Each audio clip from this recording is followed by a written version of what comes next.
প্রিয় দর্শক, আপনাদের শুভেচ্ছা জানিয়ে হাতির আসিয়ার সংবাদপত্রের আজকের আয়োজনটি শুরু করছি। আমি মীর মাসরুর জামান। সংবাদপত্রের শিরোনামগুলোকে ঘিরে চলমান পরিস্থিতি নিয়ে আলোচনার নিয়মিত এই আয়োজনে আজ সম্মানিত অতিথি হয়ে আমাদের সঙ্গে রয়েছেন দৈনিক প্রথম আলোর যুগ্ম সম্পাদক জনাব সোহরাব হাসান। আমরা স্বাগত জানাচ্ছি আপনাকে। ধন্যবাদ। শুভরাত্রি। আমরা সংবাদপত্রের শিরোনামগুলো দেখে আলোচনায় যাচ্ছি। বাংলাদেশ প্রতিদিন, বিদায় ঐতিহাসিক 2024। পুলিশের মধ্যে অপরাধীদের বিচার নিশ্চিত করা হবে, দ্রব্যমূল্য স্বাভাবিক রাখার নির্দেশ প্রধান উপদেষ্টার। আইন উপদেষ্টা, আদালতে অনেক ভুয়া মামলা হচ্ছে। রাতের ঢাকা এখনো ভয়ঙ্কর, উৎকণ্ঠা নাগরিকদের। তারেক রহমান, সামনে বড় যুদ্ধ অপেক্ষা করছে। কার শাস্তি কে দেয়? গত বছর 30 ডিসেম্বর শেখ হাসিনা বলেছিলেন তারেককে লন্ডন থেকে ধরে এনে শাস্তি দেব। আজ দৃষ্টি শহীদ মিনারে। দৈনিক ইত্তেফাক, সচিবালয়ে আগুন, নিরাপত্তার দায়িত্ব থেকে সেনা সদস্য ও পুলিশের ডিসি প্রত্যাহার। 4 বিভাগের 31 জেলার কর্মকর্তাদের সঙ্গে ভিডিও কনফারেন্স। সংস্কার কমিশনগুলোর প্রতিবেদনের প্রতিক্রিয়ার বিষয়ে সতর্ক থাকতে মাঠ কর্মকর্তাদের নির্দেশ প্রধান উপদেষ্টার। 100তম বর্ষে জিমি কার্টারের জীবনাবসান। আমাদের সময়, জুলাই গণ অভ্যুত্থানের শক্তির মধ্যে দূরত্ব বাড়ছে। খোলাখুলি আলোচনার মাধ্যমে সমাধান সম্ভব ছিল মাহবুবুল্লাহ। আমরাও সমঝোতার ভিত্তিতে সংবিধানের সংস্কার চাই, সাইফুল হক। নির্বাচন ও সংস্কার বিষয়ে বাকযুদ্ধ অহেতুক, মুজিবুর রহমান মঞ্জু। টেকনাফে স্বরাষ্ট্র উপদেষ্টা, মিয়ানমার সরকার ও আরাকান আর্মির সঙ্গে যোগাযোগ রাখছি। মানবজমিন, শতাব্দীতে এমন বছর কমই আসে। কমলাপুর স্টেশন, মানুষ কেনা বেচার হাট। জুলাই বিপ্লবের ঘোষণা আজ। আমার দেশ, হোলি আর্টিজান ম্যাসাকার, সাজাপ্রাপ্ত সবাই গুম ও হেফাজতে নির্যাতনের ভিকটিম। সময়ের আলো, বিএনপি জামায়াতের 2 চোখ, অন্য দলগুলোর মিশ্র প্রতিক্রিয়া। আজ জুলাই বিপ্লবের ঘোষণাপত্র পাঠ, ঘোষণাপত্র তৈরির উদ্যোগ সরকারেরও। দেশ রূপান্তর, আগের মতোই উদ্বেগের, শঙ্কার সাইবার সুরক্ষা অধ্যাদেশ। বাড়ি বাড়ি গিয়ে ভোটার হালনাগাদ 20 জানুয়ারি শুরু। নিষিদ্ধ না হলে আওয়ামী লীগ ভোটে অংশ নিতে পারবে, চট্টগ্রামে সিইসি। দুর্নীতি বিরোধী দায়িত্ব থেকে টিউলিপকে সরানোর চাপ। দৈনিক সংগ্রাম, বিদায় 2024। ঠাকুরগাঁও জেলা জামায়াতের কর্মী সম্মেলনে ডাক্তার শফিকুর রহমান, স্বাধীনতার পর থেকে সংখ্যালঘু নির্যাতনের সকল ঘটনার তদন্ত করতে জাতিসংঘের প্রতি আহ্বান। দৈনিক করতোয়া, নীলফামারীতে সুধী সমাবেশে তারেক রহমান, সামনে বড় যুদ্ধ অপেক্ষা করছে আমাদের জন্য। গণ অভ্যুত্থানের ঘোষণাপত্র প্রস্তুত করবে সরকার। The Business Standard, businesses foresee a better 2025 but wary of political uncertainty, EIB। শিরোনামগুলো দেখছিলাম। আজ আসলে প্রধান শিরোনাম করা হচ্ছে 2024কে বিদায় জানিয়ে, এবং এক্ষেত্রে 2024-এর উল্লেখযোগ্য ঘটনাগুলোর দিকে ইঙ্গিত করা হয়েছে, সেগুলোকেই প্রাধান্য দেওয়া হয়েছে। আমরা কিছু বিশ্লেষণধর্মী প্রতিবেদনও ফিরে দেখা 2024 নিয়ে দেখতে পেয়েছি। আলোচনা শুরু করতে চাই আপনার দৃষ্টিতে। ধন্যবাদ। বৈশ্বিক এবং দেশীয় প্রেক্ষাপটে 2024 অনেক ঘটনাবহুল, ঘটনা এবং অঘটন দুটোই। বাংলাদেশে 24-এ একটি নির্বাচন হয়েছিল 7 জানুয়ারি, এবং নির্বাচনটি একতরফা ছিল। সেই নির্বাচন মানুষ মেনে নেয়নি। পরবর্তীকালে আমরা দেখলাম যে সেই সরকারের বিরুদ্ধে ছাত্র গণ অভ্যুত্থান এবং সে সরকারকে বিদায় নিতে হলো। পরবর্তীকালে 4.5 মাসেরও বেশি সময় ধরে ডক্টর মোহাম্মদ ইউনূসের নেতৃত্বে অন্তর্বর্তী সরকার, এবং ভবিষ্যতে যাতে ফ্যাসিবাদী শাসন ব্যবস্থা, স্বৈরতান্ত্রিক শাসন ব্যবস্থা ফিরে না আসে, তার জন্য অনেকগুলো উদ্যোগ নেওয়া হয়েছে। সংস্কার কমিশন করা হয়েছে। সংস্কার কমিশনের রিপোর্টের অপেক্ষায় এখন। এর পাশাপাশি জনজীবনের যে আকাঙ্ক্ষা, যে মানুষ যেটা চেয়েছিল যে সরকার পরিবর্তনের সঙ্গে তাদের ভাগ্যের পরিবর্তন হবে, অন্তত তারা একটু স্বস্তি পাবে, সেটি কিন্তু পাওয়া যায়নি। অর্থাৎ নিত্যপণ্যের দাম এবং নিরাপত্তা। আপনি প্রথম বাংলাদেশ প্রতিদিনের প্রধান শিরোনাম হচ্ছে রাতের ভয়ঙ্কর পরিস্থিতি, মানে অপরাধীদের স্বর্গরাজ্য তৈরি হয়। আর আজকে বিশেষ করে 31শে ডিসেম্বর সবার দৃষ্টি শহীদ মিনারের দিকে, কেন্দ্রীয় শহীদ মিনারের দিকে। সেখানে বৈষম্যবিরোধী ছাত্র আন্দোলন যাদের নেতৃত্বে এই বিপ্লব ছাত্র গণ অভ্যুত্থান ঘটল, তারা ঘোষণা দিয়েছে যে তারা একটি নতুন জুলাই বিপ্লবের ঘোষণাপত্র প্রকাশ করবে। আবার অন্যদিকে দেখলাম যে এই বৈষম্যবিরোধী ছাত্র আন্দোলনের সঙ্গে সরকারেরও যে টানাপোড়েন শুধু রাজনৈতিক দলের নয়, সেটাও লক্ষ্য করা যাচ্ছে। প্রথমে প্রধান উপদেষ্টার প্রেস উইং বলল যে আমরা এর সঙ্গে নেই, মানে ছাত্র গণ অভ্যুত্থানের যারা সমাবেশ আহ্বান করছে তাদের সাথে সরকার, এটা সরকারি নয়। জুলাই ঘোষণাপত্র দেওয়ার সমাবেশ শহীদ মিনারে, শহীদ মিনারে পরবর্তীকাল নেই, এটা হচ্ছে প্রথম ধাপ। পরবর্তীকালে তারা বললেন যে সরকারের উদ্যোগে শীঘ্রই একটি জুলাই ঘোষণাপত্র দেওয়া হবে। এখন এটি কি পরিপূরক, না ছাত্রদের উদ্যোগ তাদেরকে আশ্বস্ত করা, একটা তো আশ্বস্ত করার চেষ্টা হচ্ছে যে তারা যাতে এমন কিছু না করে যেটা অন্তর্বর্তী সরকারের জন্য হুমকি বা বিপদ হয়।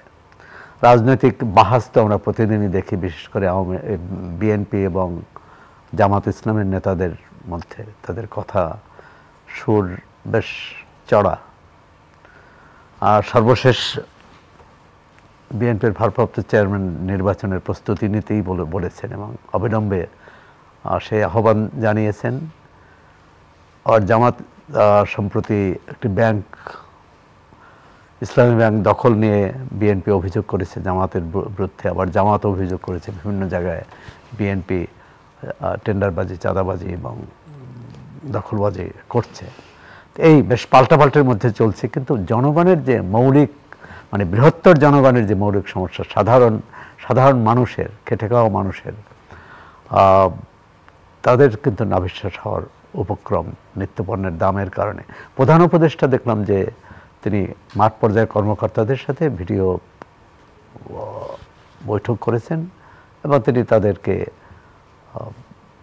কিছু নির্দেশনা দিয়েছেন যাতে জনগণের নিরাপত্তা এবং নিত্যপণ্যের দাম সহনীয় থাকে। কিন্তু বিকল্প ব্যবস্থা না করলে তো শুধু নির্দেশ দিলে সহনীয় থাকবে না।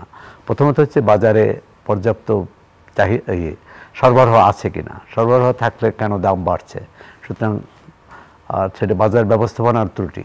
আর যদি সরবরাহ না থাকে, সরবরাহ বাড়াতে হবে।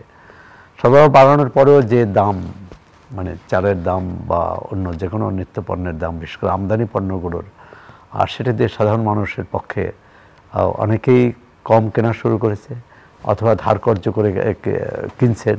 তো এর একটা বিকল্প পথ বের করতে হবে। বিকল্প একটা আছে যে আমরা দেখছি যে ট্রাকের সামনের যে দীর্ঘ লাইন মানুষের। প্রতিদিন এমন ছোট ছোট মুহূর্তগুলো তৈরি করে জীবনের গল্প।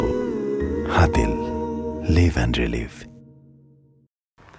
আগে শুধু গরিব মানুষই দাঁড়াতেন, এখন দেখে নিম্ন মধ্যবিত্ত এবং নিম্নবিত্তের মানুষও দাঁড়াচ্ছেন। আর সুতরাং এই সরবরাহটা বাড়ালে হয়তো বাজারে একটু স্বস্তি ফিরে আসতে পারত। আর শীত আবহাওয়া অধিদপ্তর থেকে বলা হয়েছে যে আগামী কয়েকদিনে শীতের মাত্রা বাড়বে। সেক্ষেত্রে দেখার বিষয় যে উত্তরাঞ্চলে বিশেষ করে সেখানে গরিব মানুষ যাদের গরম পোশাক নেই, তাদেরকে একটু স্বস্তি দেওয়া, অর্থাৎ গরম পোশাকের ব্যবস্থা করা। যাদের কাজে যেতে পারবে না কুয়াশার কারণে, ঠান্ডার কারণে, তাদেরকে কাজের ব্যবস্থা অথবা খাবারের ব্যবস্থা করা দরকার। আর সবচেয়ে মানুষের মধ্যে এই 24 একটা হলো যে স্বৈরতন্ত্রের পতন হয়েছে, এটি হয়তো সাফল্য, কিন্তু সাফল্যটা আমরা কতটা ধরে রাখতে পারবো, সরকার যে সংস্কারের উদ্যোগগুলো নিয়েছে সেটি সফল কতটা হবে। অন্তত 6টা কমিশনের রিপোর্ট জানুয়ারির প্রথম সপ্তাহে দেওয়ার কথা, এবং নির্বাচন এবং সংবিধান এই 2 সংস্কার কমিশনের রিপোর্টের ভিত্তিতে কিন্তু আগামী রাজনীতির গতিপথ নির্ধারিত হবে। তো আমরা আশা করি যে নির্বাচন আমরা ফেলে এসেছি, গত 3টি নির্বাচন, সেরকম নির্বাচন হবে না, সব দলের অংশগ্রহণে একটি সুন্দর সুষ্ঠু নির্বাচন হবে, যেটি এর আগে অন্তর্বর্তী সরকারের বা তত্ত্বাবধায়ক সরকারের অধীনে হয়েছে। তত্ত্বাবধায়ক সরকার তো ভালো নির্বাচন, ভালো গণতন্ত্র নিশ্চয়তা দেয় না, কিন্তু নির্বাচন হলে 5 বছর পর পর অন্তত সরকারকে বা রাজনীতিকদের জনগণের কাছে যেতে হয়।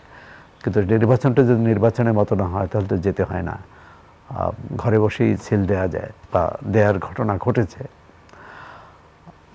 সব মিলে আশা হতাশায় দুটোই কিন্তু এই 2024 পার হলো। আমরা 25-এ অবশ্যই ভালো দেখতে চাই, 25-এ একটি ভালো নির্বাচন দেখতে চাই। 25-এ অর্থনীতি ঘুরে দাঁড়াবে, কারণ লুটপাটের যে অর্থনীতি ছিল সেটি থেকে সেই ধাক্কা এখনও কাটিয়ে ওঠা সম্ভব হয়নি। বিশেষ করে ব্যাংকিং খাতে হাজার হাজার কোটি টাকা লোপাট হয়েছে খেলাপি ঋণের নামে, সেটি উদ্ধার করার একটি কাজ। বিদেশে যে অর্থ পাচার হয়েছে সেটিও সময় সাপেক্ষ এবং দীর্ঘ প্রক্রিয়া, সেটি কতটা পারবে, তবে মানুষের দৈনন্দিন জীবনে স্বস্তি দেয়া। এবং এর মধ্যেও আমরা মাঝে মাঝে খবর দেখি যে শিল্প কারখানা, কোনো শিল্প কারখানা শ্রমিক অসন্তোষের কারণে বন্ধ, অথবা কারখানা বন্ধ হওয়ার কারণে শ্রমিক অসন্তোষ। সুতরাং এ ব্যাপারেও সরকারকে আরও উদ্যোগী ভূমিকা নিতে হবে। একটি কারখানা বন্ধ হওয়া মানে অনেক শ্রমিকের রুটি রুজি বন্ধ হয়ে যাওয়া, সেটি যাতে না হয়। তো আমরা যেটি দেখছিলাম যে সংবাদগুলোতে বা শিরোনামগুলোতে 2024-এর ফিরে দেখা নিয়ে যে সংবাদগুলো করা হয়েছে, সেখানে তারুণ্যের নেতৃত্ব এবং বৈষম্যমুক্ত সমাজ গঠনের বিষয়টাকে প্রাধান্য দেওয়া হয়েছে। না, তারুণ্যের নেতৃত্ব তো অবশ্যই, তারুণ্যের নেতৃত্ব স্বৈরতন্ত্রের পতন ঘটিয়েছে, গণতন্ত্রের পথে আমাদের যাত্রাকে সহজ করবে আশা করি। কিন্তু বৈষম্য বিলোপ বা বৈষম্য দূর করা এটা খুব কঠিন কাজ, কারণ আমাদের অর্থনৈতিক ব্যবস্থা, রাষ্ট্র ব্যবস্থাই হচ্ছে বৈষম্যমূলক। শুধু একটি সরকারকে ফেলে দেওয়া বা সরকারকে উৎখাত করলেই কিন্তু সেই বৈষম্য দূর হয় না। দূর হয়েছে একজন স্বৈরশাসকের বিদায় নিয়েছে, কিন্তু আমাদের অর্থনৈতিক ব্যবস্থা, আর সেখানে তো এর মধ্যে দুর্বৃত্তায়ন, এর মধ্যে দুর্নীতি, এর মধ্যে দখলবাজি, চাঁদাবাজি ইত্যাদি, তো সেটি কি পুরোপুরি বন্ধ হয়েছে? 5 আগস্টের পর তো আমরা দেখি যে দৃশ্যপট খুব বদলায়নি, কি বলে চেহারা বদল হয়েছে কিন্তু চরিত্র বদল হয়নি। আমরা সত্যিকার অর্থে চরিত্র বদল চাই, আর যেটি বৈষম্যবিরোধী ছাত্র আন্দোলনের নেতারা বলেছেন যে আমরা একটি বৈষম্যমুক্ত দেশ চাই। এখন বৈষম্যমুক্ত দেশ করতে হলে অর্থনৈতিক ব্যবস্থার পাল্টাতে হবে। মানে এখন তো একটা লুণ্ঠন প্রিয় অর্থনীতি চলছে দেশে, লুটেরার অর্থনীতি, কিন্তু লুটেরা অর্থনীতি চলতে পারে না। এই লুটেরা অর্থনীতিকে যে রাজনৈতিক পৃষ্ঠপোষকতা যারা দিয়েছে তারা নেই, কিন্তু এই লুটেরা অর্থনীতিটা আছে। সুতরাং এখানেও জবাবদিহি নিশ্চিত করতে হবে যে যারা এই লুটপাট করছে, অতীতে যারা করেছে তাদের যেমন বিচার হবে, আর তার পাশাপাশি এখন যারা করতে না পারে, কিন্তু আমরা তো দেখি সচিবালয় থেকে শুরু করে বিভিন্ন জায়গায় ঘুষ দুর্নীতির কথা। আইন উপদেষ্টা আজকেও বলেছেন যে ভুয়া মামলা হচ্ছে, গায়েবী মামলা হচ্ছে, এবং এই মামলা বাণিজ্য হচ্ছে, ভুয়া মামলা হচ্ছে। এর আগে ডেইলি স্টার খবর হয়েছে যে পুলিশের বিরুদ্ধে মামলা করে তারা ঘুষ নিচ্ছে। মানে একটা রাষ্ট্র কোথায় গেলে, মানে আমাদের প্রশাসন ব্যবস্থা কোথায় গেলে এই পরিস্থিতি হয়। আরেকটি ঘটনা উল্লেখ করা হয়নি যে সচিবালয়ে ভয়াবহ অগ্নিকাণ্ড ঘটলো 2-3 দিন আগে। তদন্ত কমিটিকে বলা হয়েছিল 3 দিনের মধ্যে রিপোর্ট দেবে, তারা আর একদিন সময় নিয়েছে। আজ তারা রিপোর্ট দেবে, 31 তারিখ রিপোর্ট কি দেয় সেটা একটি বিষয়। এবং প্রশাসনে কিন্তু অস্থিরতা চলছে, বিশেষ করে প্রশাসন ক্যাডার এবং অন্য ক্যাডারদের মধ্যে। প্রশাসন ক্যাডার জনপ্রশাসন সংস্কার কমিশন যে রিপোর্ট এখনও দেয়নি, কিন্তু তারা যে সুপারিশ করেছে ইতিমধ্যে কমিশন প্রধান বলেছেন এবং অন্যরাও বলেছেন। সুতরাং প্রশাসন ক্যাডার খুবই ক্ষুব্ধ, তারা কর্মসূচি পালন করেছে, তারা পুরোপুরি মানে এই কমিশন প্রধানের পদত্যাগ দাবি করেছেন। মানে এক ধরনের হযবরল, এক ধরনের বিশৃঙ্খলা চলছে প্রশাসনে। সেটি কিভাবে শৃঙ্খলায় ফিরিয়ে আনা যায় 2025-এ আমরা আশা করি যে সেটি শৃঙ্খলা আসবে। কারণ শৃঙ্খলা না আসলে কিন্তু সরকারের যে লক্ষ্য উদ্দেশ্য, যে রূপরেখা, যে নির্বাচন করা, রাষ্ট্র সংস্কার করা, সেটা কোনোটাই হবে না। আরেকটি বড় শিরোনাম আমরা দেখছি, সেটি আপনি যে কথা বলছিলেন তারই ধারাবাহিকতায় শহীদ মিনারে, কেন্দ্রীয় শহীদ মিনারে চোখ আজ বিকেলে বৈষম্য বিরোধী ছাত্র আন্দোলনের, সেখানে জুলাই ঘোষণাপত্র প্রকাশ করার কথা এবং সেখানে কোন কোন বিষয়ে গুরুত্ব পেতে যাচ্ছে সেটি আমরা এরই মধ্যে সংবাদে দেখতেও পেয়েছি। কিছু এর মধ্যে নানা মানে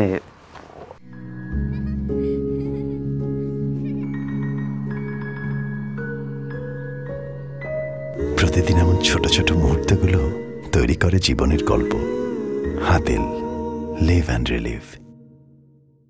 তাদের যে খসড়ায় যা গণমাধ্যমে যেসব বক্তব্য এসেছে, তার মধ্যে একটা হচ্ছে যে তাদের একটা নিরাপত্তা, যে তারা এটা যে গণ অভ্যুত্থান ঘটেছে বা বিপ্লব ঘটেছে তার আইনি সুরক্ষা, যে ভবিষ্যতে কেউ, যেমন এটি রাষ্ট্রপতি এই সরকার গঠন করেছে রাষ্ট্রপতি আদালতের, সর্বোচ্চ আদালতের পরামর্শ নিয়ে তিনি এটাকে বৈধতা দিয়েছেন।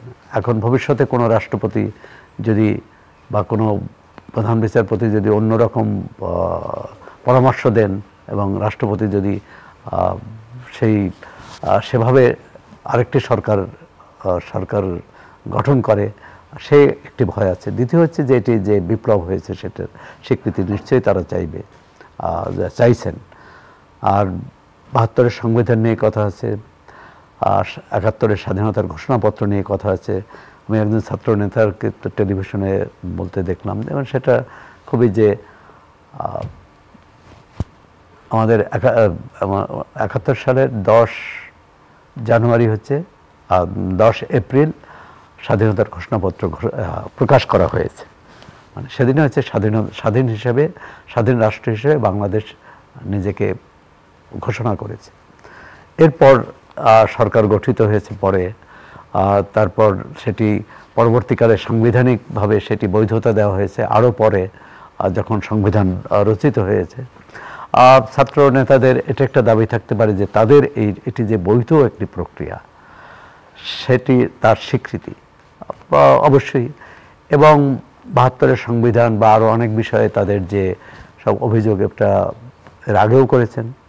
এখন সংবিধানের কি কি ধারা বাদ দিলে এটা গণতান্ত্রিক হবে, আবার কোন কোন ধারা রাখা যাবে না, এই ব্যাপারে তাদের সুনির্দিষ্ট কিছু বক্তব্য আছে। কিন্তু একটি সংবিধান পুরোপুরি বাতিল করলে তখন কিন্তু নতুন করে আবার সংবিধান, যেটি আমি তো দেখলাম যে সংবিধান সংস্কার কমিশন যে প্রধান ডক্টর আলী রিয়াজ, তিনিও সংবিধান পুনর্লেখনের কথা বলেনি বা আগের সংবিধান পুরোপুরি বাতিলের কথা বলেনি। তিনি বলছেন যে অনেক কিছু বাতিল করতে হবে, অনেক কিছু সংস্কার করতে হবে। যেমন 2টি সংশোধনীর কথা বলেছে, চতুর্থ সংশোধনী তো নেই, সেটি পঞ্চম সংশোধনীর মাধ্যমেই সেটি বাতিল হয়ে গেছে। এবং পরবর্তীকালে এই যে পঞ্চদশ সংশোধনী, সেটাও কিন্তু আদালত ঘোষণা করেছে, সেটি বেআইনি ঘোষণা করেছে। কিন্তু বেআইনি ঘোষণা করার সঙ্গে সঙ্গে কিন্তু ত্রয়োদশ সংশোধনী অর্থাৎ তত্ত্বাবধায়ক ব্যবস্থা পুনঃস্থাপিত হয়ে যাবে না, কারণ সংবিধানে এখন নেই এটা। সুতরাং এটাও সাংবিধানিক সুরক্ষা দিতে হবে। আর এবং সেক্ষেত্রে কিন্তু অন্তর্বর্তী সরকার ছাত্র আন্দোলনের নেতৃত্ব এবং রাজনৈতিক নেতৃত্ব যারা ভবিষ্যতে ক্ষমতায় আসতে চান নির্বাচনের মাধ্যমে, এই তিন পক্ষের একটা সমঝোতা বোঝাপড়া হতে হবে। আপনি মাঝে অবশ্যই কথাটি বলছিলেন যে মাননীয় প্রধান উপদেষ্টার দপ্তর থেকে বলা হয়েছিল যে এই জুলাই ঘোষণাপত্রের সঙ্গে সরকারের সম্পর্ক নেই, এরকম একটি কথা। তো পরে আমরা আবার এই শিরোনাম আবার এখানে দেখতে পাচ্ছি যে সরকারের তরফ থেকেও জুলাই ঘোষণাপত্র প্রণয়ন করা হচ্ছে, এবং আমরা কিছুক্ষণ আগে অন্য গণমাধ্যমের বিশেষ করে সম্প্রচার মাধ্যমের আমরা দেখতে পেয়েছি যে সেখানে বলা হয়েছে যে সরকারের এই ঘোষণার পরে আবার জরুরি অবস্থায় মানে জরুরি আলোচনায় বসেছেন ছাত্র নেতারা। হ্যাঁ, কি সিদ্ধান্ত নেয় সেটা আমরা কিছুক্ষণের মধ্যেই হয়তো জানবো বা ইতিমধ্যে জানা গেছে। কিন্তু একটা সমাবেশ তো ছাত্র নেতারা করতেই পারেন এবং সেটি করবেন, সেটি হয়তো আজকে যেহেতু ঘোষণা দিয়েছেন এবং জুলাই অভ্যুত্থানের স্বীকৃতি বা তার আইনি সুরক্ষা এটি তো তাদের ন্যায্য দাবি। এই দাবির ব্যাপারে কোনো নেই। সংবিধানের কোন অংশ রাখা যাবে কোন অংশ রাখা যাবে না এ নিয়ে বিতর্ক থাকতে পারে। কেউ বলছে, যেমন বিএনপির একজন নেতা বলেছেন যে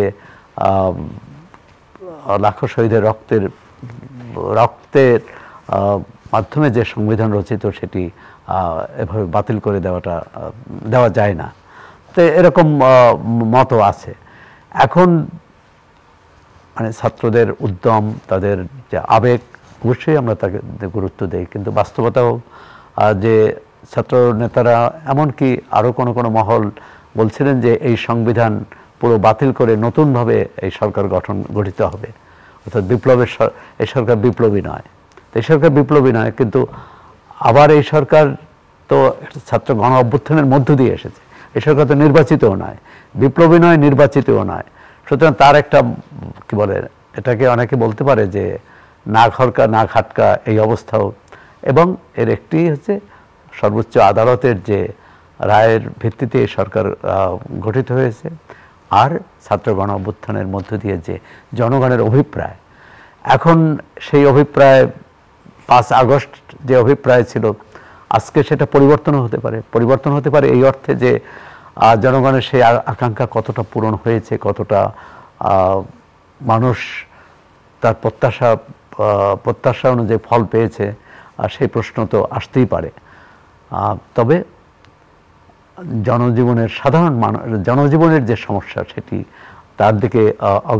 তার দিকে নজর দেওয়া উচিত।